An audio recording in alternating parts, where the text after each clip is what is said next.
Tessa from Mama's Geeky here. Thank you so much for stopping by my YouTube channel. Hi. Thank you so much, Gemma, for taking the time today to chat with me about this movie. Of course. Thanks for having me. Of course, listen, the movie was so cute. I absolutely loved it, like from beginning to end. I was like, this movie is so fun. And I know that music is a big part of your life, and it's a big part of this movie. So can you talk about that? Yes. I mean, my mom is a singer and I love to sing, so music has been a huge part of my life from just singing around the house. And my little brother likes to sing. You actually know him, or no, but you did an amazing, super sweet review on his movie Palmer. Oh yeah. Oh my gosh, I love that movie. Yes, my little brother plays Sam. That's my little What? brother. Oh my Yeah, gosh, I love that. He's so talented. Your whole family's so thank talented. you. That's crazy. That movie makes me cry every time I see it. Every time. Oh, thanks. Yeah, so I didn't know if you knew that, so I wanted to tell you. That's so cool Yeah. that you didn't even know. But yeah, so we all love to sing, and I think that, music is kind of like therapy for me in the way that, you just listen and you feel a lot, and it helps me a lot in life. And it's just like narrating your life, like you listen to music depending on your mood and just, it Yeah. helps me. We love music in our house too. It's like always on. When you go room to room, we just continuously play music wherever we are. And my kids Same. play piano and drums. So Oh, I don't have a musical nice. bone in my body. I can't play. I love listening to it, but I can't play. I don't know where they got it from. But did you actually play guitar in the end there at the end of the movie? Yes. Yeah, I actually learned how to play Dancing in the Moonlight, and I got to keep the electric guitar too, which was so amazing, and I love it. Yeah, that's so awesome. Did you take anything else from the set? Yes, I took. You know what? I'll be right back. Let me show Okay. you. You're gonna love it. This, we have it wrapped up all nice because we're moving. Oh wait, not the baseball cap. I got to keep the actual cassette tape and the song list Wow. and the cassette player too, and the headphones and everything.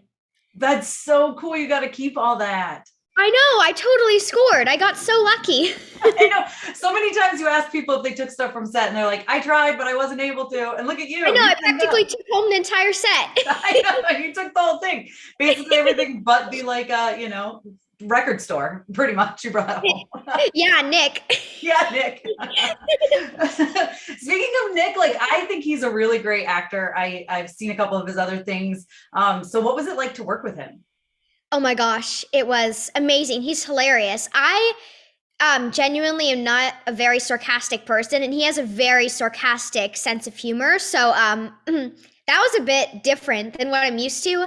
And I remember when he first came and he visited set, and he was like, "Oh yeah, they're adding me to the scene." And he was being sarcastic, but I thought he was serious. And he was like, "Yeah, I'm gonna come downstairs." It was the scene where I accidentally kicked down the boxes and Gail comes down.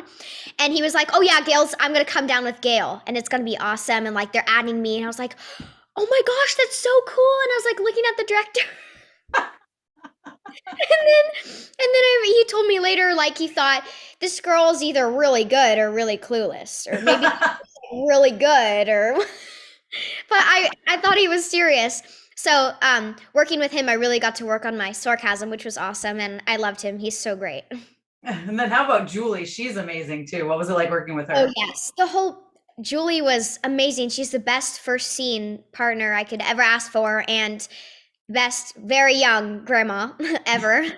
And she's super smart and super witty. Like she gave this whole speech about spam and like how it was super special. Gosh, I forgot what she said, but she's just so smart and witty in everything she says, and she's hilarious. She never failed to make anyone laugh, and especially in our serious scenes between takes, we'd be like, "Okay, something funny. Julie, make a joke, please." you know?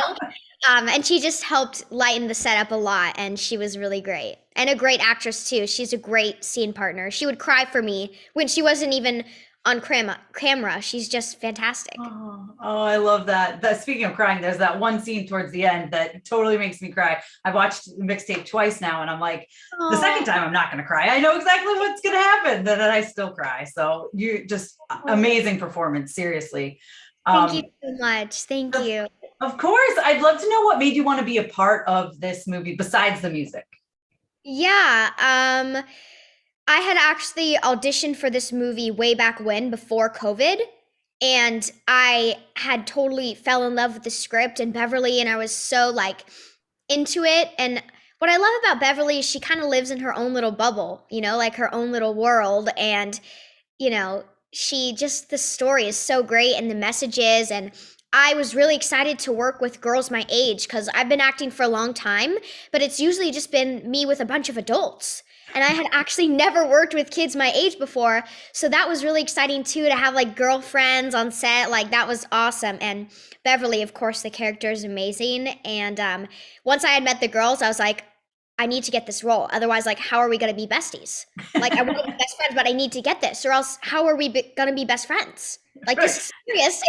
Like, How will you form that relationship if you yeah, don't? how am I going to be besties if I don't book it? And so, once I had met them, I was like, okay, like this needs to happen. And Val and everybody, how it just came together was amazing. And I had remember liking the script so much, so I remembered it for sure. So did you guys still stay in touch and you talk all the time? Oh yes, especially now with the movie coming out every day. It's an everyday thing. We have a bunch of we have so many text chats, it gets confusing. We have some with Nick, one the mixtape babies, and then like the mixtape with Val. We have like so many text chains. Oh, that's so great. That's so fun that you were able to form some like friendships that will actually last too, which is I think great. And I love how the friendship is weaved into the movie, right? It's not like just about your relationship with your grandma. It's about this relationship of finding yourself through the mixtape, which I think is amazing. But what messages do you hope that kids and families take away from the movie? That's a really good question. One thing is that, everyone just wants to feel like liked and loved and like they belong and they have their place. And whether that's with, your cousin or your grandma or your mom or your dad, everyone just needs to feel like they're liked and like they're loved and enjoyed as a person. And also, bad things happen and, you lose people, but you can't take for granted what you still have and what's right there in front of you, and just really, enjoy the heck out of the people that you love. That's really some seriously great advice. I think especially this last 18 months, almost 2 years, people haven't been able to see their loved ones as much as they would like to. So now we're starting to get back into that. But you're right, you just don't take any moments for granted. I love that. I really do. So my next question is kind of a fun one. If you were to create your own mixtape, what songs would absolutely have to be on there? Okay, Heat Waves by Glass Animals. I totally love a little bit of Doja Cat and Lil Nas X. And then I like to balance a little bit of my 90s, my punk rock from the movie, of course, like Cheap Trick and The Quick.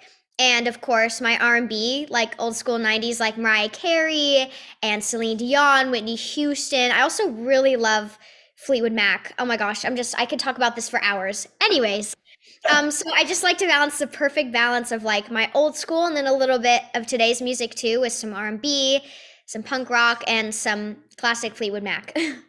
I love that you love older bands too. That's amazing. Like Fleetwood Mac, I never would have imagined you would know who they are even. Does that just come from a musical family?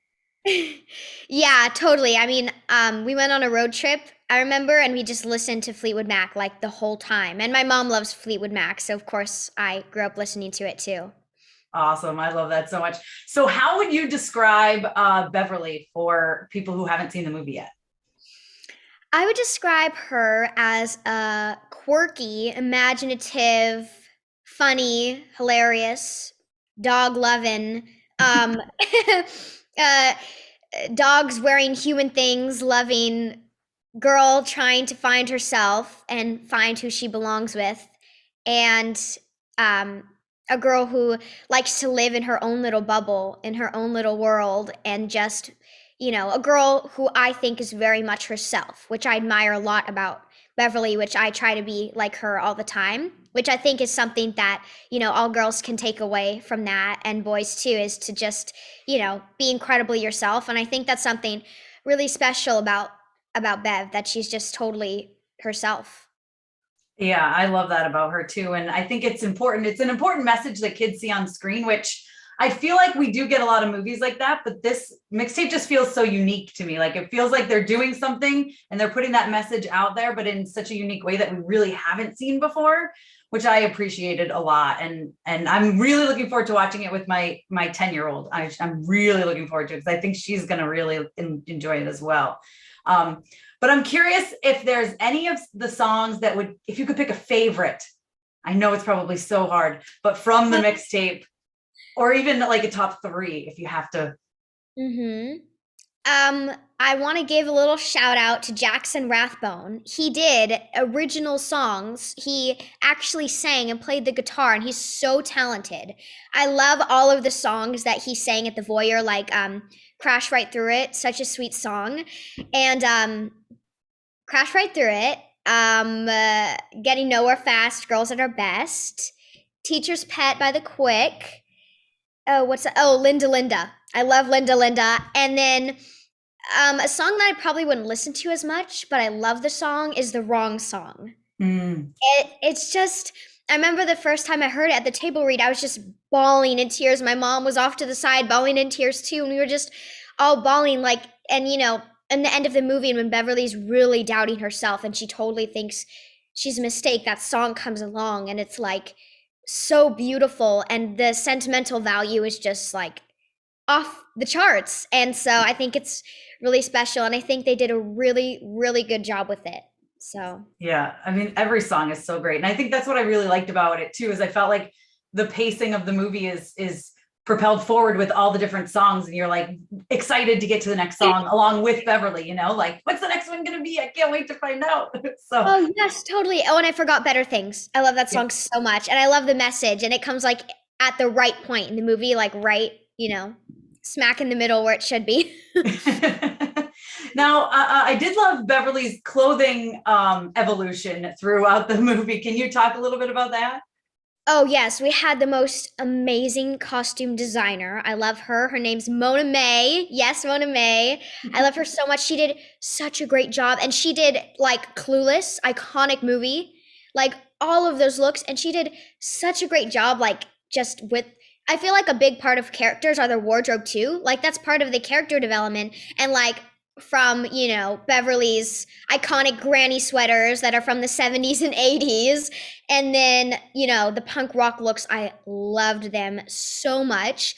And I don't really dress like that myself. Like I was more of old lady sweater person myself. I have some and I love it and I'm not afraid to admit it. But that whole world, the movie introduced me to that whole new world. And I like to dress a little punk rock now too. So that was really cool. And she influenced me a lot on what I wear today too. Oh, that's great. See, I was going to ask you if you took anything away personally from the movie. So it sounds like that's at least one thing. Yeah, 100%. Awesome. Well, thank you again so much for taking the time today. I really appreciate it. Final question. How would you describe Mixtape in just 3 words? I know. Funny, bring tissues. No, I'm just kidding. Funny, heartwarming, coming of age. Ooh, perfect. I love it. Awesome, Gemma. Well, thank you again so much. I appreciate you taking the time today. And I hope that everyone out there watches Mixtape because it's so much fun. Of course. Thank you so much. Hi, guys. Tessa with MamasGeeky.com. And I super appreciate you ladies taking the time today. I thought the movie was a ton of fun, but I'd love to know what drove you guys to want to be a part of this movie. And we can start with you, Julie. Thank you so much. Well, first of all, I was lucky enough to spend 11 years playing one person, Claire Dunphy, and I love her, and I know people love her, but I also love being an actor and get to try on different people. And this was a real departure. Yes, she's a grandmother, she's a young grandmother, but she's, going through a lot of grief and loss and is not somebody who wants to talk about it. And for me, not talking is a huge challenge. So I kind of wanted to try on some different stuff in the acting world. One of the things that really struck me about the film was the relationship between, a grandmother and her granddaughter. And I wanted to see if you could maybe talk a little bit about that and why that is such a special relationship and what families like, or who watched the film may gain from that?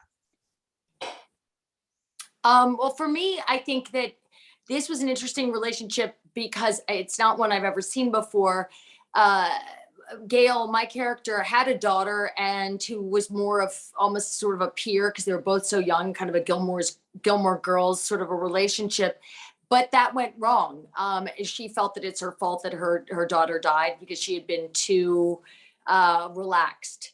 And so now with her own granddaughter, she's really tightening the screws and is very, very controlling about everything she does and is very worried about her safety. But still, it is a relationship. It's really a parental relationship in the end. I think that bridging the divide, though, between generations, whether it's 1 or 2 generations, is really important. I wasn't that close to my grandmothers, both of them. And this made me a little bit bummed about that. I wanted to find out more about them. They've passed, so I don't have that opportunity, but I hope that people watch this and then go, hey, did you do that? What was it like for you? How was that? Just anything that opens up that conversation is good. Julie, you touched a little bit about it as far as this movie being about kind of dealing with grief. And so for the audience out there who's watching this and who's probably dealing with something like this, what do you want them to take from this film? Thank you. Our director, Valerie, and I talked a lot about grief going into it, and we were sharing books, and she was sending me this book about the long tail of grief, and that grief is not something that it's not a straight shot. You don't go from A to Z in a perfect order. You kind of zig and zag, and certain things can set you off years later that didn't set you off a week ago. Understanding that grief is kind of like its own living monster that it doesn't just go away, I think is the most important thing, because that's probably the best way to get over it, is to accept it and accept that it's going to blow up at you when you least expect it. And then there's other times when you're just going to laugh at the things that used to make you cry. It's a weird, weird monster. I have a whole grief shelf now.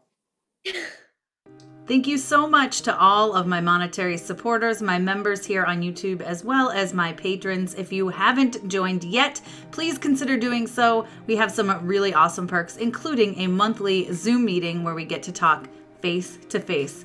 Thank you again to everyone who supports me.